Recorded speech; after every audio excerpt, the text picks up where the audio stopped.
Ku tak pernah ikat rambutku lagi semenjak kau bilang rambutku indah bila terurai panjang.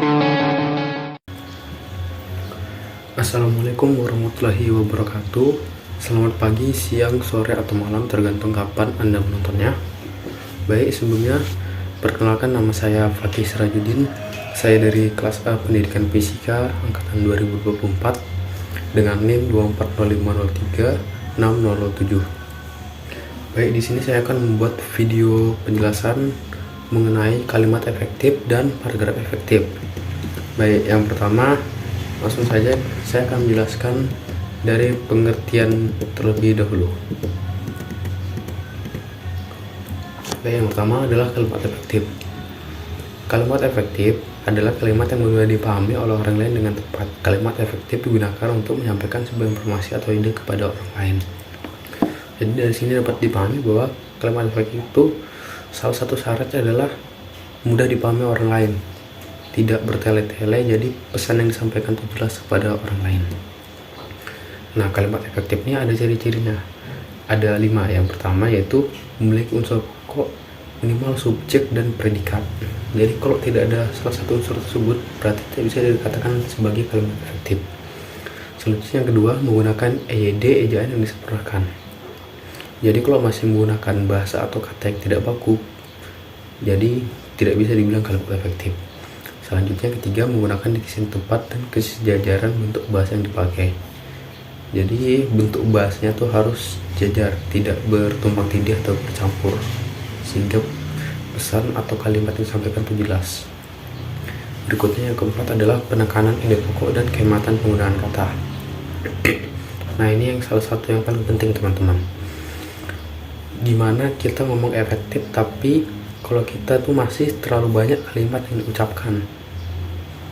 Itu fungsinya kalimat efektif, agar pesan yang disampaikan tuh jelas dengan kalimat yang tidak bertele-tele atau terlalu banyak. Yang terakhir adalah menggunakan variasi struktur kalimat.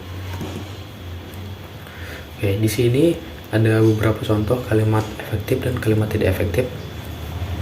Yang pertama ada kalimat efektif, yaitu Fakih membelikan pulsa untuk ayahnya. Di sini jelas ya teman-teman, Fakih membeli pulsa untuk ayahnya. Itu tidak ada kalimat yang terbuang.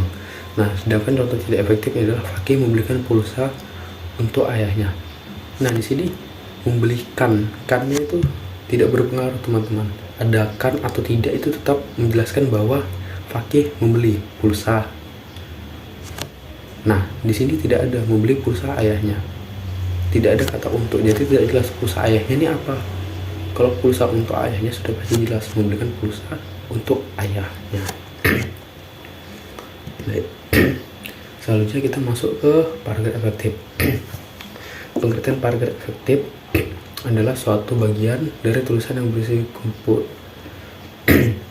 Nah, paragraf sendiri adalah suatu bagian dari tulisan yang berisi kumpulan kalimat.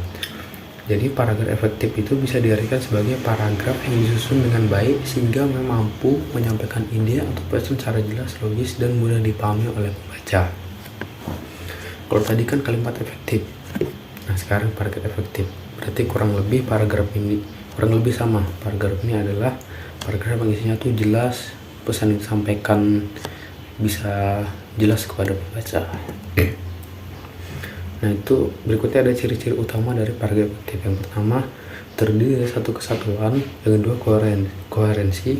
Yang ketiga, kepaduan. Yang keempat, pengembangan. Yang kelima, tepat dan jelas.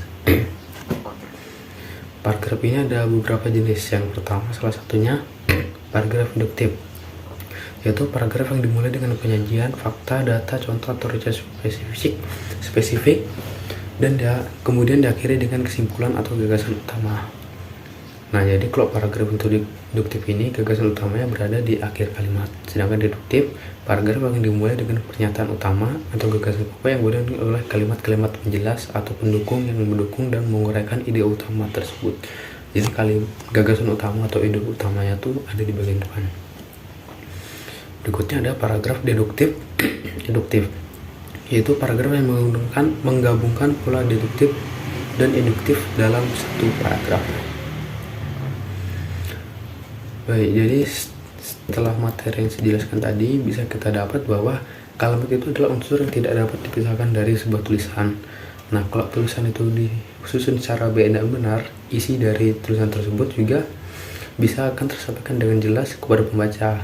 Maka dari itu penting sekali untuk kita bisa menerapkan kalimat efektif dan paragraf efektif ini dalam sebuah tulisan atau dalam karya-karya yang lain yang isinya untuk menyampaikan pesan atau tujuan kepada pembaca, sehingga pesan yang disampaikan itu bisa sampai dengan jelas kepada pembaca.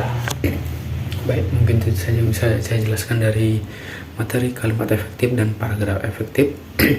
Kurang lebihnya saya mohon maaf apabila ada kesalahan.